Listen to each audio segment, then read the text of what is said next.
ఓం నమ శివాయ శ్రీమాత్రే నమః. మిత్రులకి శ్రేభిలాషులకి అలాగే నన్ను ఇంతగా ఆదరిస్తున్న యూట్యూబ్ ప్రేక్షకులందరికీ కూడా పేరు పేరు ధన్యవాదాలు. మిత్రులరా, మీ అందరికీ కూడా ఆ పరాదేవత ఎల్లవెల్లలా మీతో ఉండి మీ మనోవాంఛ నెరవేర్చాలని మనస్ఫూర్తిగా కోరుకుంటున్నాను. ఈరోజు మనం ఒక అద్భుతమైన తేలికైన ఉపాయం తెలుసుకుందాం.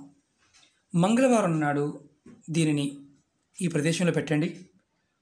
ధన రాబడి పెరుగుతుంది, ధనం వస్తూనే ఉంటుంది, ధనవంతులు అవుతారు. మనం అంతకుముందు వీడియోల్లో కూడా చాలా ఉపయోగాలు పట్టిక ద్వారా తెలుసుకున్నాం. మన ఇంట్లో ఉండే నకారాత్మక శక్తిని తొలగించుకోవడానికి, అదృష్టవంతులు కావడానికి పట్టికని ఎలా వాడాలో అంతకుముందు వీడియోల్లో మీకు తెలియచేశాను. ఈరోజు ఈ ఉపాయాన్ని మంగళవారం నాడు చేయటం వల్ల మీ ఇంట్లో ఉన్న నెగటివ్ ఎనర్జీ తొలగిపోతుంది. దానివల్ల కలిగే ఇబ్బందుల నుంచి బయటపడతారు. మీకు దిష్టి దోషాలు, అలాగే కనుదిష్టి అంటే కనుదిష్టి వల్ల మీ ఇంటి మీద, మీ వాహనాల మీద, మీ మీద ఉన్న దోషాలు తొలగుతాయి. అలాగే మీరు ఏదైతే దీర్ఘంగా అనారోగ్య సమస్యలతో బాధపడుతూ ఉన్నారో వాటి నుంచి కూడా బయటపడతారు. అన్నిటికంటే చాలా ఇంపార్టెంట్ ఏంటంటే, మనం చేస్తున్న పనుల్లో ఆటంకాలు ఏర్పడుతూ ఉంటే అవి తొలగిపోయి మనకి ధన రాబడి పెరుగుతుంది, ధన ద్వారాలు తెరుచుకుంటాయి, లక్ష్మీ ప్రాప్తి కలుగుతుంది. మనం ధనవంతులు అవ్వడానికి మార్గాలు తెలుస్తాయి. ఈ ఉపాయాన్ని ఆడవారైన మగవారైనా చేయవచ్చు. ఆడవారు నెలసరి సమయంలో మాత్రం పొరపాటు చేయవద్దు. ఇది పట్టిక, దీన్ని ఉప్పు పట్టిక అంటాం, ఆలం అంటాం. ఇది మనకి పూజా వస్తువులు అమ్మే షాపుల్లో, పచారీ కొట్లో కూడా దొరుకుతుంది. దిష్టి కోసం వాడుతూ ఉంటాం. అలాగే ఆయుర్వేద పరంగా చాలా మందుల్లో వాడుతూ ఉంటాం. మీ ఇంట్లో కంపల్సరీగా ఉండవలసిన పదార్థం. ఈ ఉపాయాన్ని అసలు మామూలుగా పట్టిక అంటే లక్ష్మీ కారకం అంటారు. లక్ష్మీ అమ్మవారు పట్టికలో ఉంటుంది అంటారు.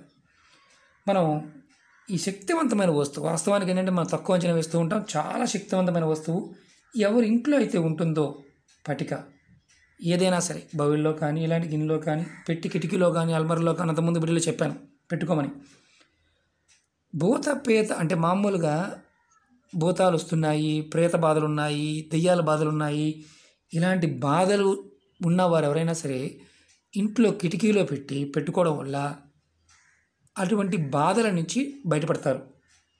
ఎటువంటి నకారాత్మక శక్తి కూడా మీ ఇంట్లోకి ప్రవేశించదు, శాస్త్రం చెప్తున్న మాట. ఇది అలా కూడా పెట్టుకోవచ్చు. మనం ఈ ఉపాయం ఎలా చేయాలో చెప్తాను. మీకు ఈ వీడియో నచ్చినట్లయితే లైక్ చేయండి, ఛానల్ని సబ్స్క్రైబ్ చేసుకోండి, పక్కనే ఉన్న గంట సింబల్ని యాక్టివేట్ చేసుకోండి, 10 మంది మిత్రులకు షేర్ చేయండి. అలాగే 2 కొత్త ఛానల్ లింక్స్ని కూడా వీడియో డిస్క్రిప్షన్ బాక్స్లో పెట్టడం జరిగింది. వాటిని కూడా సబ్స్క్రైబ్ చేయండి, గంట సింబల్ని యాక్టివేట్ చేసుకోండి. రాబోయే రోజుల్లో కొత్త వీడియోస్ దాంట్లో పోస్ట్ చేయడం జరుగుతుంది. ఈ ఉపాయాన్ని మంగళవారం ఉదయం కానీ, అంటే ఉదయం 6 నుంచి సాయంత్రం 6 లోపు ఎప్పుడైనా చేయవచ్చు. ఇది మంగళవారం నాడు మాత్రమే చేయాలి. మీరు ఒక పట్టిక ముక్క తీసుకోండి. మీరు ఇంట్లో ఉన్న ఇంత మొక్క అయినా పర్వాలేదు, చిన్న మొక్క అయినా పర్వాలేదు, ఇంటిలో ఉన్న ఈ పట్టిక ముక్క చేతితో పట్టుకొని అన్ని గదులు తిప్పండి. తర్వాత అదే పట్టిక ముక్కని మీ కుటుంబ సభ్యుల తల చుట్టూతా క్లాక్ వైజ్గా 7 సార్లు తిప్పండి. 7 సార్లు. మీ తర్వాత ఇదే ముక్కని మీ తల చుట్టూతా 7 సార్లు తిప్పుకోండి. అది కూడా క్లాక్ వైజ్ కానీ యాంటీ క్లాక్ వైజ్ కాదు. తర్వాత ఈ పట్టిక ముక్కకి కొంచెం ఆంజనేయ స్వామికి సింధూరం ఉంటుంది కదా, ఈ సింధూరాన్ని బొట్టుగా పెట్టండి. ఇలా బొట్టుగా పెట్టండి. ఇలా బొట్టుగా పెట్టి మీరు ఈ ఏదైతే పట్టిక ముక్క ఉందో మీకు వీలైతే మీ దగ్గరలో ఏదైనా ఆంజనేయ స్వామి గుడి ఉంటే తీసుకువెళ్ళి ఆ గుడి ప్రాంగణంలో పెట్టేసి వచ్చేయండి. స్వామివారి దగ్గర కానీ పక్కన కానీ ప్రాంగణంలో పెట్టేయండి. ఒకవేళ మీకు వెళ్ళే అవకాశం లేదు, గుడికి వెళ్ళే అవకాశం లేదు, మీరు మీ ఇంట్లోనే మీ పూజా మందిరంలో ఇలా ఆంజనేయ స్వామి పట్టం ఏదైనా ఉంటే అలా ముందు పెట్టండి. పెట్టి 2వ రోజున ఈ పట్టిక ముక్కను తీసి ఏదైనా పారే నీళ్ళల్లో కానీ, లేదంటే రావి చెట్టు మొదల్లో కానీ, లేదంటే మర్రి చెట్టు మొదల్లో పెట్టేయండి. ఒకటి గుర్తుంచుకోండి, ఏ చెట్టు మొదల్లో పెడితే ఆ చెట్టు మొదల్లో పెట్టకూడదు. పెడితే రావి చెట్టు కానీ మర్రి చెట్టు ఇలా మీరు పెట్టేయండి. 2వ రోజు అంటే బుధవారం నాడు. మీరు ఈ ఉపాయాన్ని నెలలో ఒక్కసారి చేయండి చాలు. అంటే మంగళవారం నాడు, నెలలో ఏదైనా ఒక మంగళవారం నాడు చేస్తూ ఉండండి. ఖచ్చితంగా మీకు ధన రాబడి పెరుగుతుంది, ధనం వస్తూనే ఉంటుంది, ధనవంతులు అవుతారు. దిష్టి దోషాల నుంచి, అలాగే భూత ప్రేత పిశాచ బాధలు ఇలాంటి వాటి నుంచి వచ్చే ఇబ్బందుల నుంచి రక్షణ పొందుతారు. ఈ చిన్న ప్రయత్నం చేసి చూడండి. అవకాశం ఉన్నవారు చేయండి, అవకాశం లేని వారు పొరపాటున ప్రయత్నించవద్దు. అలాగే మీకు ఈ వీడియో నచ్చినట్లయితే లైక్ చేయండి, ఛానల్ని సబ్స్క్రైబ్ చేసుకోండి, పక్కనే ఉన్న గంట సింబల్ని యాక్టివేట్ చేసుకోండి, 10 మంది మిత్రులకి షేర్ చేయండి.